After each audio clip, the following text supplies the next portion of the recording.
TV jabarani filɛbagaw an bɛ sufɛ foli ta ka lase aw ma fo yan fo aw sigiyɔrɔ la aw ka don kibaru kɛnɛ kɔnɔna na an ka bi bakurubaw filɛ ni ye bi Bamako CICB la bi ye donba ye sanu barakɛlaw ale ni pétrole barakɛlaw bolo ɲina ye a tako 6nan ye min ɲɛnamaya an ka jamana kɔnɔ an ka ministre fɔlɔ o ka yamaruya kɔnɔna na n'o ye Dr Boubou Cissé ye maa caman tun bɛ nin kɛnɛ in kan n'o tɛmɛna ka bɔ yen an bɛna aw ladɔnniya k'a fɔ ko Bamako marakafo fɔlɔ la kalandenw bɔra ka u ka dusuba kasara yira ka sababu kɛ ko ban tɛ u ka kalansow la ni an ka kunnafoni bakurubaw ye ka fara kunnafoni caman kan min bɛna lase aw ma bi don kibaru kɛnɛ kɔnɔna na ka kɛ ni bi tarata donya ye novembre kalo tile 12 san 2019 a y'aw bisimila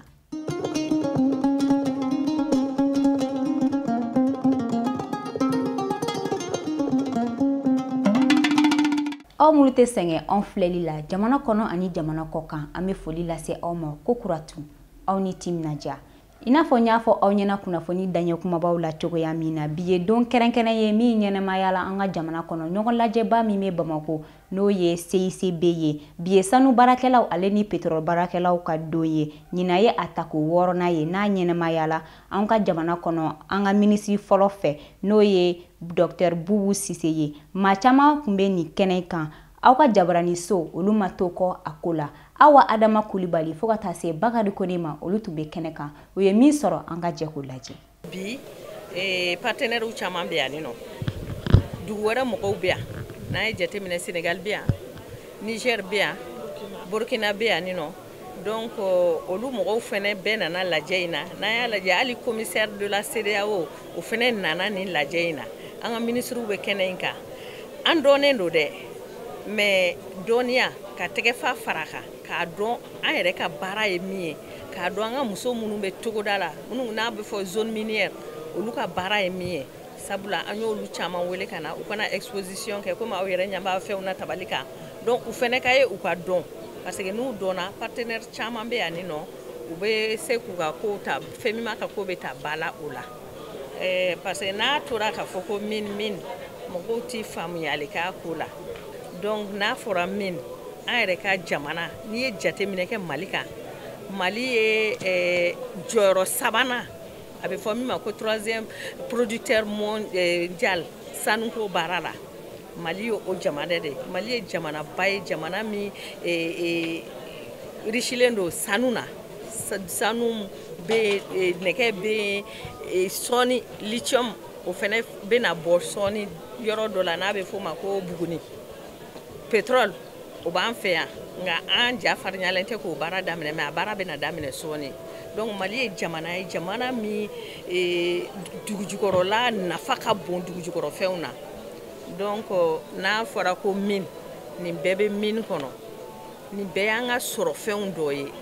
n'o tɛ Mali ye jamana min ye sɔrɔ jamana don Bamako marakafo fɔlɔ o camancɛ kalandenw bɔra sɔgɔmada in na k'u ka dusuma kasara yira k'a sababu kɛ ko sigilan tɛ u ka kalansow la hukumu kɔnɔna na u ye dumanzana siraw tigɛ wa ko n'u ka laɲini ma sabati k'u na wulikajɔ kura kɛ ko kuratu o sen fɛ k'u na marakafo fɔlɔ kalandenw bɛɛ lajɛlen kelen-kelen labɔ an ka ciden kɛrɛnkɛrɛn tun bɛ kɛnɛ kan a ye min fara ɲɔgɔn kan an ka jɛ k'o lajɛ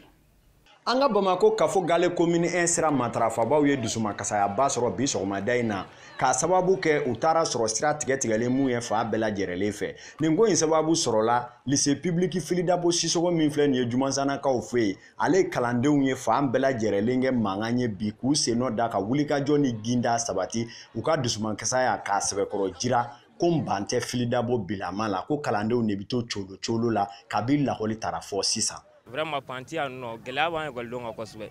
parce que a sababu kɛ dɔw bɛ ka kalan dɔw tɛ ka kalan bon mun ye 11e ni terminal fanfɛla olu bɛ ka kalan kɛ bon 10e tɛ ka kalan ka bɔ orientation bɔra o tɛ ka kalan parce que pan t'u ka classe kɔnɔ wa o gɛlɛya de bɛ yen nɔ bon an kɔni bɛ mun ɲini gouvernement fɛ tiɲɛ na u ka pan bila ka na u ka pan bila ka na an mago b'o de la parce que n'a fɔra dɔw bɛ kalan na dɔw tɛ kalan na an bɛɛ de ekɔliden an bɛɛ de ye maliden donc kalan kan ka kɛ bɛɛ kan ka kalan bon dɔw bɛ kalan na dɔw tɛ kalan na a ma yen nɔ wa. an ka sira tigɛ de ka sira tigɛ pan t'anw bolo don o don an bɛ na ekɔli an fa n'anw ba de bɛ pase k'an dɔn an yɛrɛ an tɛ se ka I n'a fɔ aw yɛrɛ tulo b'a la cogoya min na funakɛni ninnu y'a jira k'u ye laɲini ninnu bɛɛ lajɛlen kɛ bonyaw ni sariyaw kɔnɔ nka ko taama mɛnɛ sisi ma bɔ o de kama k'u y'a kanu bisa ko ba dekuni bɛ cini kɛ u ka kalandenw ka ɲɛma secrétaire général ale ye min sɔrɔ ka fɔ an y'a ko kan o filɛ nin ye. u y'an bɔra ka sira tigɛ parce que pan de t'an ka école la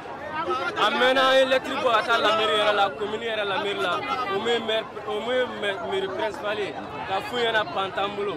u m'an ka lettre répondre depuis le 31 octobre lettre taara reçu yɛrɛ bɛ yen u m'an ka lettre répondre ka tila ka maire yɛrɛ wele principalement maire adjoint ka fɔ an ɲɛna bon n b'a fɛ an ka ɲɔgɔn ye a ko ma k'a bɛ taa ka atelier la donc ce qui veut dire ale ka atelier wari bɛ sɔrɔ yen o de b'ale intéressé ka tɛmɛ an ka kalan kan donc ko wula fɛ ko n ka signe k'a ye wula fɛ n y'a wele n m'a sɔrɔ téléphone na tuguni n ye message caman a ma répondre n tilara k'a wele o kɔfɛ n m'a sɔrɔ semaine passée en 72 heures di bɛɛ ma ka u bɛɛ labɔ k'a fɔ k'u ka taa so ko an tɛ kalan na donc an ye kɛlen ka 72 heures di an kumana administration fɛ u ma foyi fɔ an ɲɛna foyi ma bɔ a la jusqu'à présent depuis orientation bɔra ka na bila filabo 10e matin administration ko a ma ko solution kelen min b'olu bolo ko divulgation je suis témoin kunu ne bɔra cours kɔnɔ à partir de 18 heures o y'a sɔrɔ dɔw bɛ cours kɔnɔ u ni censeur bɛ yala yala la k'a bɛ place yir'u la o ma don dɔw taara u ka monsieur ma sɔn ka na monsieur yɛrɛ ko k'olu t'a ɲɛ donc trop c'est trop. an bɛ aw ladɔnniya k'a fɔ kalandenw ye nin kuma fɛn o fɛn fɔ karamɔgɔ si ni kalanfa ɲɛmaw ma sɔrɔ n'o ye censeurs ni proviseurs ye ka kuma ninnu galontigiya sabula an wulila ka se u yɛrɛ ma a maa bɛɛ lajɛlen y'u ka bureau da sɔn an ɲɛ a kalanso ɲɛma yɛrɛ ni o ye proviseur min bɛ fili dabo la ale yɛrɛ y'a kanu ka kangari gosi lakɔli karamɔgɔ bɛɛ ko maa si kana kuma kunnafonidilaw ye o kuma u yɛrɛ labanna fɔ ka gɛni sira yɛrɛ don kunnafonidilaw bolo a ko kanna na n'o tɛ an dun y'a kanu olu yɛrɛ fana ka se ka ɲɛfɔli kɛ waasa sigidaladenw ka faamuya sɔrɔ k'a cɛ n'a kalo olu fila da ɲɔgɔn ma. Halisa ɲɔgɔn dɛmɛ bɛ sen na an ka jamana kɔnɔna na okumu kɔnɔna na Qatar Charity olu maa ma to kɔ a ko la o ye dɛmɛ lase jamana falatɔw bɛɛ ma o ye bolimafɛn sen fila fo ka taa se finikala mansin ani katakatani o y'olu bɛɛ lajɛlen fara ɲɔgɔn kan k'a di ni denmisɛnninw ma dɛmɛ kɛra minisiri Amadou Konate fɛ n'ale ye minisiri min ka baara ɲɛsinnen don dɛmɛni ma an ka jamana kɔnɔna na an ka ciden tun bɛ a kɛnɛ kan Amadou El Konare fo ka taa se Bakari Kone ma o ye min sɔrɔ an ka jɛ k'o lajɛ.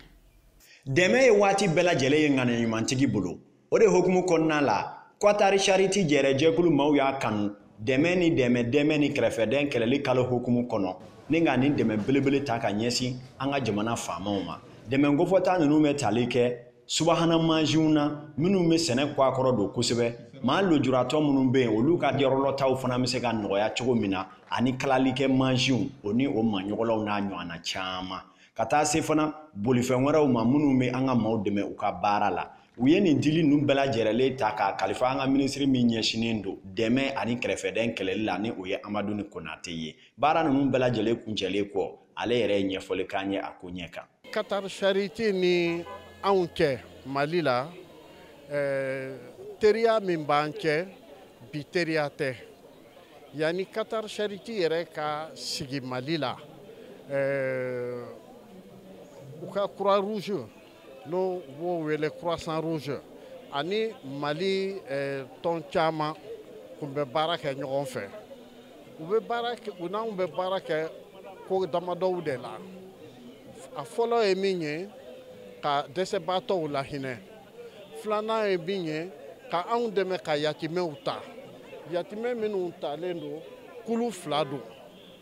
yatimɛ minnu somɔgɔw ta ɲana teliyala olu b'a la nka fana minnu somɔgɔw ta ɲana kɛlɛkɛ kɛnɛ kan n'o ye sɔrasiw ye minnu ta ɲana olu fana ka denbaya olu denw tali yatimɛ minnu talen bɛ olu bolo bi a bɛ yatimɛ 600 bɔ u bɛ nin min na a kɔrɔ ye min ye kɔrɔ fɔlɔ ye u bɛ fara Mali gouvernement kan ka dɛmɛ don o de y'a to u b'u ka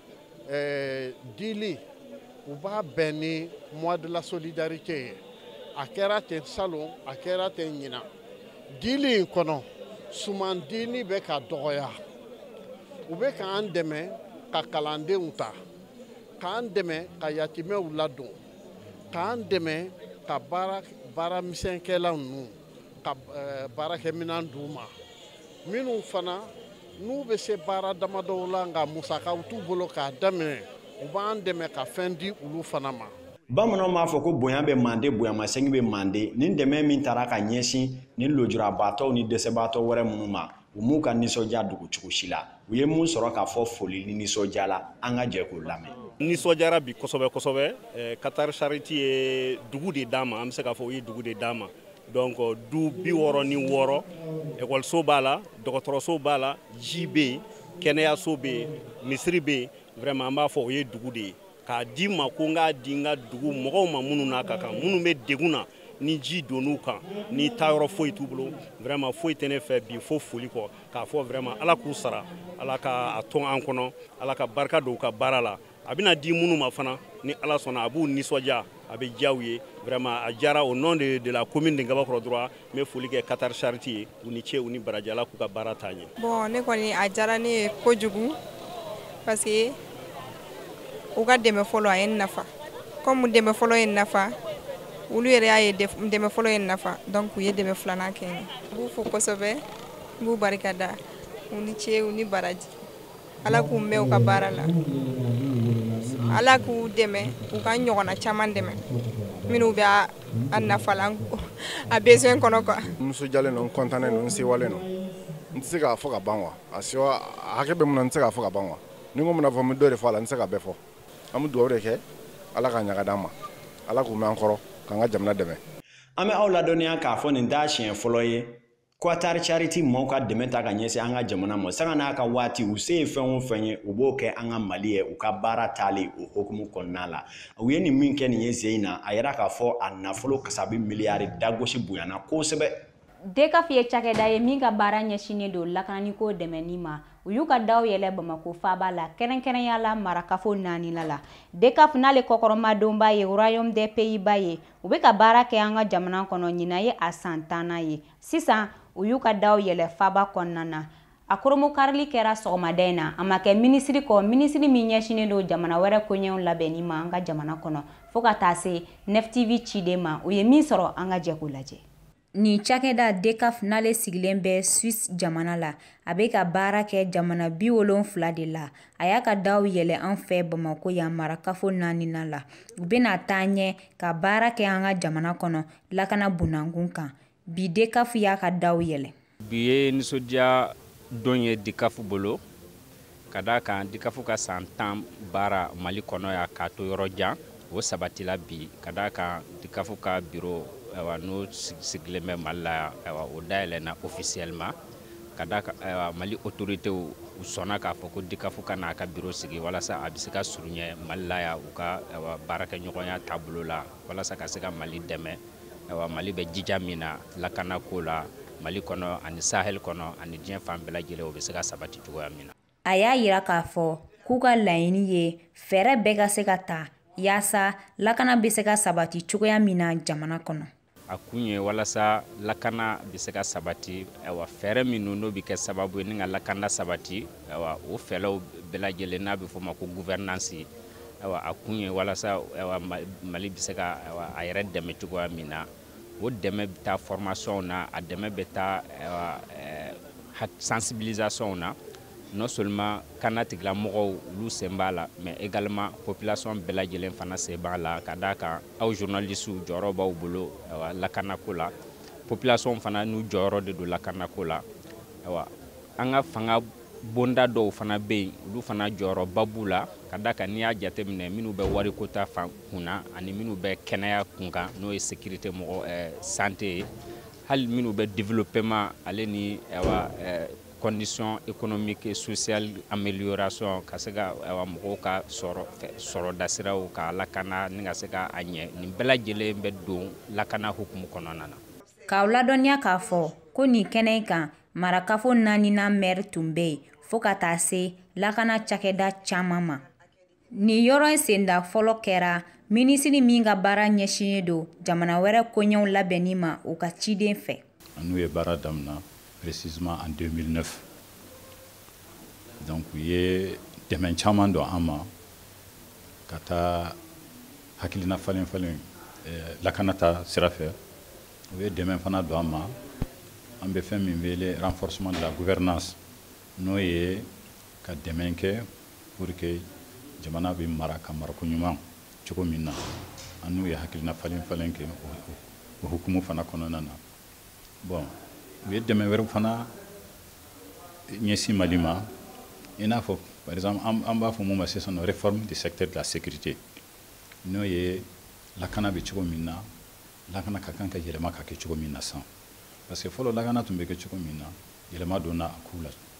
n'aw yɛrɛ y'a jateminɛ hali ka d'a kan terrorisme min b'an ka jamana kɔnɔ donc o bɛ kɛ an ma wajibi ye an tun bɛ sécurité baaraw kɛ ni cogo min na ka baara kɛcogow yɛlɛma donc u ka hakili o y'an dɛmɛ o domaine fana la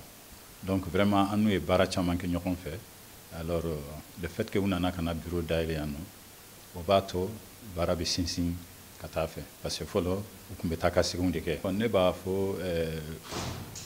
DECAF mɔgɔw ma ko an b'u fo u ka nin hakili ɲuman na parce que ka tɛmɛ mois d'avril de kan